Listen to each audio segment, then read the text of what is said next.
সকালে উঠে প্রথম চিন্তা সেটাই হোক যেটা আপনি অর্জন করতে চান। মনে রেখো, তোমার প্রতিটি সংকল্পই তোমার ভাগ্য নির্ধারণ করে।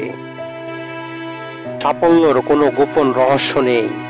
এটি প্রস্তুতি, কঠোর পরিশ্রম এবং ব্যর্থতা থেকে শেখার ফলাফল। সফলতা আপনাকে খুঁজে বের করবে না, আপনাকে বের করতে হবে এবং সফলতাকে খুঁজে বের করতে হবে। কল্পনায় সফল হওয়ার চেয়ে বাস্তবে ব্যর্থ হওয়া ভালো। জীবনে ভুল করাও দরকার ঠিকটাকে উপলব্ধি করার জন্য। আমাদের এটা মেনে নিতে হবে যে আমরা সব সময় সঠিক সিদ্ধান্ত নেব না।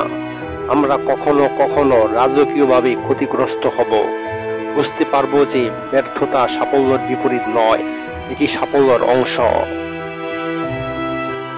বিশ্বাস জীবনকে গতিময়তা দান করে, আর অবিশ্বাস জীবনকে দুর্বিষহ করে তোলে।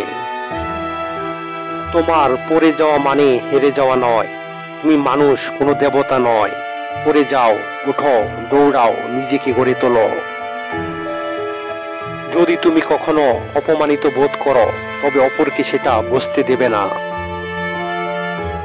সবাইকে অপমানের জবাব চড় মেরে দেওয়া যায় না।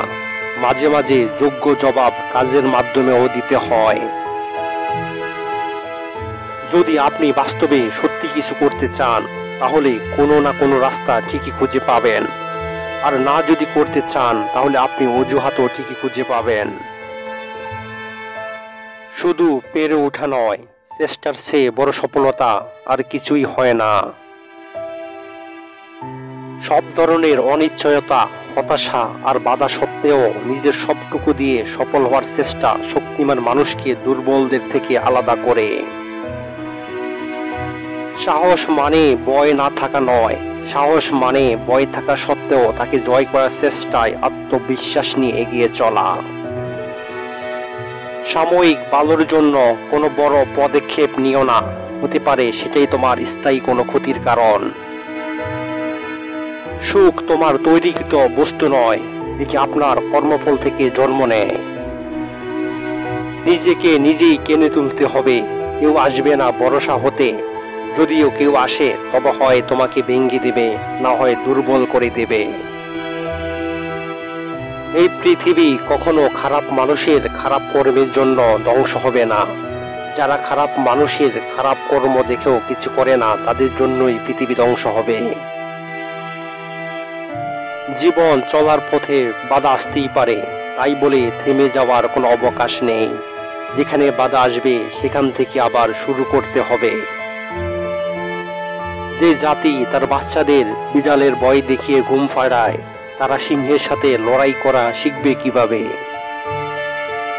সৎ লোক 7 বার বিপদে পড়লে আবার ওঠে, কিন্তু অসৎ লোক বিপদে পড়লে একবারে নিপাত হয়।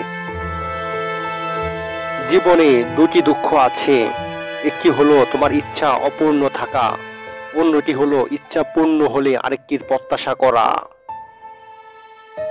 আমরা ভাবি দেশে যত ছেলে পাশ হচ্ছে তত শিক্ষার বিস্তার হচ্ছে। পাশ করা আর শিক্ষিত হওয়া এক বস্তু নয়, এই সত্য স্বীকার করতে আমরা কুণ্ঠিত হই। তুমি যখন প্রেমে পড়বে, তখন আর তোমায় ঘুমাতে ইচ্ছে করবে না, কারণ তখন তোমার বাস্তব জীবন স্বপ্নের চেয়ে আনন্দময় হবে।